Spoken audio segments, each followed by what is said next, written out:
vamos entonces con el siguiente tema, que es Ignacio, esta polémica que hemos visto últimamente que ha surgido a cuenta de un artículo publicado en una revista de Springer que se llama Evolutionary Biology por tres investigadores, Gregory Paul y colaboradores, en los que pues, analizan aquí fósiles de algunos tiranosaurios, cambiando completamente de tema, y llegan a la conclusión de que había especies, ¿no? de tiranosaurios, basado en las diferencias que encuentran.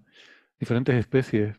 No sé, he visto en Twitter por ahí mucha gente discutiendo sobre este tema, eh, casi siempre para quejarse, pero bueno, normal, en Twitter cuando ve gente discutiendo sobre algo suele ser quejándose, ¿no? No sé si a ti te convence esto de las especies de tiranosaurios o qué. La cosa es que a mí no me tiene que convencer, pero por lo que yo he visto no convence a los expertos, no convence a la comunidad. Es más, voy a aprovechar para decir una cosa. Ya había visto yo esto, tenía pendiente leerlo y en un momento dado de los últimos días me citó por Twitter Neferchiti, también citó a Mario y a más gente sobre este tema para preguntar. Yo como no me lo había leído, iba muy apurado, no dije nada, me quedé leyendo un poco. Y luego, durante esta semana sí que me he puesto a fondo, me lo he leído bien, he estado comprobando con otros artículos y es que yo no soy capaz de entender cómo se le ha dado tanto pábulo a este artículo y cómo ha llegado a donde ha llegado. Yo creo que podríamos empezar explicando qué plantean, cómo lo han abordado y qué es lo que dice la comunidad en ese orden. Quizás porque cualquier cosa que digamos de los tiranosaurios Rex, como son tan cinematográficos, tiene mucha repercusión. Pues fíjate, me das un pie fantástico para empezar, porque eso es Yo lo iba a que yo decir eso, asumo, ¿no? yo iba a decir Yo, eso. pero fíjate, esto es lo gracioso. Yo asumo que sí, porque todos conocemos este dinosaurio y porque es uno de los más estudiados en cuanto a que al final los terópodos son súper estudiados, los que estudian otros dinosaurios están hasta las narices de que se consiga tanta visibilidad por esa parte, pero luego es que además es O sea, el la más tiranía, conocido, ¿no? la tiranía del tiranosaurio no era tanto Justo. con los de su época, sino con los Ujú. paleontólogos actuales. Pero lo que ocurre es que, a pesar de que esto es la percepción que tenemos nosotros y es lo que te dicen después los expertos, los investigadores de este artículo, cuando se les ha tomado pues, declaraciones para la prensa, han dejado más o menos claro que les sorprende lo poco que se ha investigado algunos aspectos súper principales del tiranosaurio. Me llama la atención eso, cuando posiblemente sea de los dinosaurios que más se ha intentado entender, que la limitación de los estudios se debe en todo caso a que hay menos fósiles de este que de otros, pero no necesariamente a que se le preste menos atención, ¿no? Eso ya lo principal. Pero ¿qué es lo que ocurre? Que en el artículo lo que han planteado es lo siguiente. Tanto tiempo de existencia de esta especie y solo hemos encontrado una, o sea, tanto la única del género, en principio, tiranosaurio, es este, el tiranosaurio rex, y no hay más especies. Es sorprendente, ¿no? Porque tuvo tiempo para de repente, por aislamiento geográfico o por lo que sea, separarse, hacer variantes y que esas variantes no pudieran cruzarse de nuevo entre sí con lo que serían especies. La idea es interesante. Hasta aquí hay muchísimos expertos que están de acuerdo. Es que la comunidad no duda que pudieran existir especies de tiranosaurio. Asumen que posiblemente sí, que al final es un género que ahora mismo tiene ese único ejemplar, bueno, esa única especie. Bien, por ahora bien. El problema, lo que se critica, es cómo han intentado cerrar esas dos nuevas especies y esa tripartición, por lo tanto, del género. ¿Cómo? Bueno, pues analizando huesos, evidentemente, analizando en concreto los huesos de lo que serían unos 37 especímenes, y tomando en cuenta mayormente dos características. Una, las proporciones de su fémur, el grosor que tenía, más o menos lo robusto o lo grácil que fuera, y otra, unas características dentales, que podemos decir que en función de lo gruesos que eran, unos incisivos que, delanteros de estos ejemplares, pues les ayudaban a hacerse una idea. ¿Cuál es el problema? Que tenemos dos datos, por lo tanto, mayormente son los dos gruesos, los dos potentes, que no están presentes simultáneamente en la mayoría de los ejemplares. Tienen esos 37, pero es que algunos tienen una característica y los otros tienen la otra, porque no se tiene el esqueleto completo de todos ellos. Esto ya limita bastante la estadística que se puede hacer. Si ya estamos hablando de que solamente tenemos 37, pero es que hay otra limitación más, que es que pretenden dividirlo en tres especies y por lo Mm, tanto aún tenemos una n menor por cada una de las ramas de ese estudio. mm. A mí ya hay que tomarlo con pinzas, que sabemos que hay una limitación inevitable cuando hablamos de estudiar paleontología, grandes reptiles del pasado, bueno, reptiles ya sabéis que no es un término científico, grandes dinosaurios, y que por lo tanto tenemos pocos ejemplares. Pero precisamente por eso hay que tener cuidado. Es como lo que decíais del polinomio antes, un polinomio de grado 7. Si lo aplicas tienes que andar con cuidado. Tú ya sabes que eso puede traer problemas, ¿no? Entonces no haces locuras, no te pones a especular a lo salvaje. Bueno, pues partiendo de que esas eran las limitaciones propias del estudio, ellos han intentado descartar cualquier otro posible origen de esa diferencia entre el grosor que encontraban en algunos esqueletos o en otros, para llegar a una conclusión, que es que se debía esa diferencia a que eran especies distintas.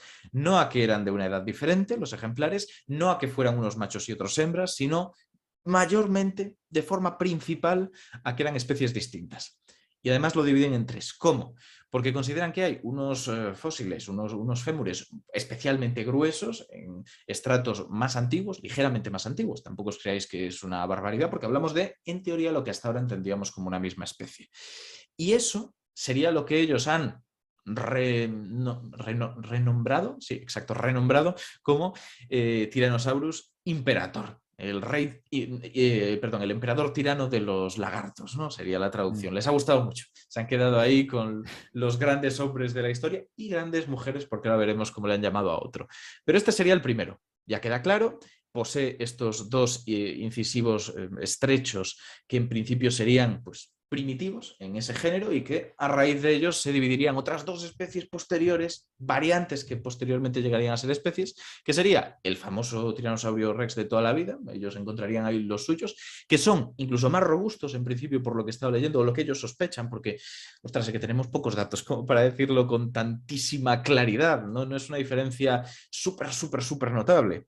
Bueno, pues por un lado tenemos a esto y por otro una variante más grácil, que es la palabra que están usando ellos, más fina, que sería el Tyrannosaurus regina, la reina tirana de los lagartos. Se vuelven a quedar con este rollo. Ya tenemos las tres especies. Problemas. Además, Uno que... perdona, el título del artículo empieza justo así. Ujú, El lagarto tirano, rey, reina y ujú. emperador. Sí. Es que ese es el tema. Está comentando en el chat Mario, lo digo porque se ha metido en la polémica en Twitter y está bien lo que dice, que no se hayan encontrado más especies de tiranosaurio. Bueno, es que hay otras muy similares, como Albertosaurus, Gorgosaurus, etcétera, que tampoco tienen nicho que aguanten. Quiero decir que es un tema complejo, es un tema difícil.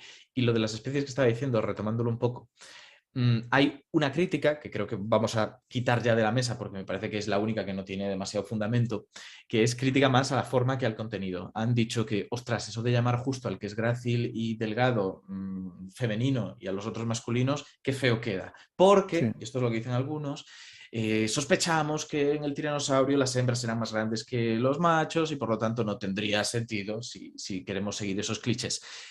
Cuidado, esto es muy popular, es un mito popular, pero no sabemos a ciencia cierta si las hembras de los tiranosaurios eran más grandes que los machos. Es algo que igual ha popularizado un poco también que las figuras de Parque Jurásico sean mayormente hembras, pero solamente hemos identificado un esqueleto que sepamos como femenino en el caso del tiranosaurio, que es el de Su, el tiranosaurio este famoso. Por lo demás, no lo sabemos. Como mucho podemos sacar conclusiones de especies cercanas, emparentadas, que justo indican lo contrario, que eran los machos los que tenían más corpulencia, ¿no? Pero, ojo, sí que podemos sacar de aquí? Que efectivamente sabemos que hay dimorfismo sexual en otras especies parientes del tiranosaurio rex y que por lo tanto podríamos esperar que aquí también tuviera un papel, ¿no? Que los machos fueran distintos de las hembras en su corpulencia, para más o para menos, y que eso explicara cierta variabilidad, ¿no? Pero, ¿qué dicen ellos? Y ahora entonces hacemos la contracrítica y la contracrítica. Ellos comentan que esto no puede ser porque han encontrado cerca de dos tercios, el doble de fémures robustos que delgados. Y que si fuera por cuestión de sexo sería 50-50, que estaría bien repartido. Me hace mucha gracia porque esto casi son cábalas, ¿vale? Con 37 ejemplares son cábalas y que además dicen el doble. Uy, qué coincidencia, que justo proponen tres especies entonces, ¿no? Que coinciden con eso, dos robustas y uno grácil. O sea, asumen que no hay brecha de fémur entre los Exacto, tiranosaurios. exacto. Pero hay otro girito con esto que creo que es importante comentar. Para empezar, ¿vale? Solamente para darnos cuenta del sesgo que está habiendo con esta afirmación, que es la que ellos utilizan como principal argumento en contra de que sean diferencias de sexo. te voy a preguntar a ti, Héctor. Héctor, ¿qué porcentaje de neonatos crees que son machos en humanos? Ostras, no sé, diría el 50. La cosa es que son el 51, pero consistentemente. Quiero decir, con la cantidad de datos que tenemos al respecto de neonatos, tendría que ser 50 o tremendamente Ya. cercano. 51 ya es Sí, sé, sospechoso sé que hay un sesgo, sí, con sí, no, tantos no es datos, ¿no? equiprobable totalmente, sí. Eso con nosotros. Mm. Pero es que vamos a Bueno, y intentar además los entender. reptiles, ¿no dependía el Ahí porcentaje de vamos. machos y hembras de la temperatura o algo así? Vamos a ir más o menos por ese camino. No sabemos, como era en el caso de los dinosaurios, ya estamos diciendo que es muy difícil saber si un esqueleto era macho o hembra, pero vamos a hacer lo que hacen siempre, ¿no? Al final, si buscamos artículos de este estilo, comparan con los parientes vivos más cercanos, ya sean cocodrilos o ya sean aves. En el caso de los cocodrilos, cocodrilia en general, alligatores, cocodrilos, gaviales, encontramos que la diferencia puede llegar a ser del orden de 1 a 10. Chus. 1 a 10 a favor de los machos, precisamente porque los factores externos controlan la embriogénesis de cara a que sea un macho o sea una hembra, en concreto la temperatura. Vale, no sabemos si era el caso de los dinosaurios, pero sabemos que estos parientes cercanos, arcosaurios también, tenían esta característica. Ya nos hace tomar un poco más con pinzas que sea descabellado pensar que hay una diferencia de 2 a 1 en el caso de los tiranosaurios. Podría ser perfectamente. Pero vamos a ver en el caso de las aves. Es muy variado, por supuesto, es tremendamente variado, es complicado dar un solo dato que nos deje tranquilos, pero parece ser que también hay una diferencia, que la mayoría tienen una proporción que es muy cercana a estos 2 a 1 que estamos diciendo en las aves. 2 a 1 entre machos y hembras, no es 50-50. Hay una diferencia y hay casos más extremos. Justo en esta ocasión, con 37 ejemplares, que es una muestra bajísima, nos quedaríamos contentos, yo creo que con que fuera 58 a 42. Solo con eso ya nos quedaríamos bastante tranquilos de que es posible que ese doble de fémures robustos no sea una anomalía y pueda además pueda orientarse como que está originado por el sexo y no por otra cosa. Mm. Y luego está el tema de la edad. El tema de la edad es el otro gran cabo al que se intentan agarrar a toda costa para decir que esto es especie y no son variaciones dentro de la misma especie. Variaciones como las que podemos ver en el ser humano, que no somos de la misma altura, no tenemos el mismo color de pelo, etcétera, etcétera. Ojo, es verdad que nosotros tenemos muchísima variabilidad genética dentro de nuestra especie comparado con otras especies, pero el tiranosaurio tenía una gran extensión de hábitat en principio. Sería lógico que además durante todo el tiempo que vivió hubiera variantes, aunque no llegara a especies, ¿no? Bien, ¿qué es lo que ocurre aquí? Con la edad, dicen que no puede ser por la edad, porque lo han analizado y no les parece concluyente. 37 ejemplares. Vamos a ver si hay algún estudio que haya intentado encontrar datos osteológicos del tiranosaurio que permitan entender cuánta variabilidad depende de la edad. Porque tiene que haberlo sabido, tienen que existir. Y efectivamente existen y hay uno que yo la verdad es que creo que merece mucho la pena echarle un ojo. Dejadme que busque un momento porque no recuerdo el nombre del autor. Recuerdo que hizo un análisis un poco más exhaustivo hace 1 o 2 años con 44 ejemplares en lugar de con 37. Y a ver, ¿dónde está? Porque no sé por qué de repente lo he perdido por completo. Aquí debería estar, que lo tengo apuntado. Aquí está. Vale. Thomas D. Carr, con 2 Rs, hizo un estudio donde llegó a encontrar 1850 características relevantes de la osteología de los tiranosaurios para poder determinar cómo iba cambiando su esqueleto a lo largo de su vida y de esa forma reconstruir cómo era un poco su desarrollo corporal. Y este experto, posiblemente de las personas que más saben en el planeta sobre la relación entre las características y variedades de los huesos del tiranosaurio y su edad, dice que Uy, no hay... falacia de autoridad. No, pero ostras, es que lo otro que me están diciendo es... No puede ser, porque nos coincide mal Mm. con poquitos estudios. Yo al final lo que estoy cogiendo es el estudio de este otro. Dice que no ve que haya ningún problema, que para él encaja. Entonces, lo que estoy diciendo es, están haciendo una aseveración muy rotunda, una aseveración muy comprometida, que la mayor parte de la comunidad de paleontólogos no ve nada clara y ellos mismos saben que es polémica, porque lo han dicho en alguna que otra entrevista. ¿Cuál es la evidencia en la que se soportan? Bueno, pues que han encontrado variedades en el fémur, que tampoco es que me esté diciendo que han encontrado una protuberancia súper extraña que tenga que deberse a una variedad, sino Sí, es un tamaño. poco la proporción. Y bueno, es verdad es que está lo del diente, pero tampoco es tan extraño. Podríamos explicarlo de otras maneras. Ya estoy diciendo que hay variedades. Es que antes de hablar de especies, podemos hablar de subespecies.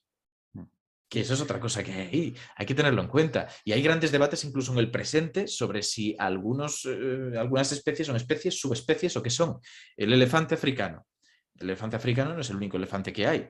No lo digo por el asiático, lo digo porque hay un elefante africano de sabana y hay un elefante africano de bosque. Y durante mucho tiempo se dudaba si eran subespecies de una misma especie o si eran especies distintas. Tardamos en entenderlo. Con lo poco que tenemos del tiranosaurio, sacarte del bolsillo de repente 3 especies, poniéndoles nombres que a ti te encantarán, pero ostras, parece que es casi forzarlo todo para poderlos lanzar ahí a la academia y hablar de ellos. Me parece controvertido. Me parece que las afirmaciones que se han hecho, y de nuevo, en prensa y en prensa justificadas por las notas de prensa que las instituciones han enviado, porque también van bien sesgaditas, no tienen razón de ser, porque es que lo más probable es que de aquí a unos meses salga un artículo desmintiendo todo esto, como estábamos comentando al principio. Y haya que decir, pues no, pues ahora el tiranosaurio resulta que no eran 3 especies, no era trino, era uno. O esos 37 especímenes de los que hablan, ¿no? No el tiranosaurio en general, sino Claro, no, que, como no, dices tú, podrá haber otras especies, pero no tenemos evidencia de que la haya, ¿no? ese es el tema. Vamos a ver, con esto solo voy a decir una cosa. Tú a mí tráeme ahora mismo 37 perros y te digo, Mm. y te saco 14 especies diferentes. Sí, sí, sí. Vamos a ver, tú me vas a decir a mí que un pastor alemán y un chihuahua, ponte a medir los fémurs y ponte a mirarle los dientes y aplícale estos criterios. ¿Me vas a decir que es la misma especie? Además, yo con esto de las especies ya, De, sinceramente, se me han caído ya todos los mitos. Eso es de una cosa todos modos, inventada, es totalmente subjetivo y aquí cada bueno, uno llama especie lo que le da la gana. Así que yo para mí las especies son, bueno, como, oye, como ellos se sientan. Que yo les preguntaría a cada uno y lo que se sienta cada mm, tiranosaurio, porque cada vez le veo menos base científica a esto de las especies, la verdad. a ver, no, tiene y es necesario. De todos modos, una cosa, la comparación con lo de los perros lo he escuchado mucho. Yo creo que es una comparación que lleva equívoco. Los perros los hemos nosotros seleccionado para que, a pesar de que sea la misma especie, sean muy evidentes sus diferencias, sus variantes. Si de repente una tiene una mutación que nos resulta llamativa, vamos a cruzarla con otros que tienen la misma variación.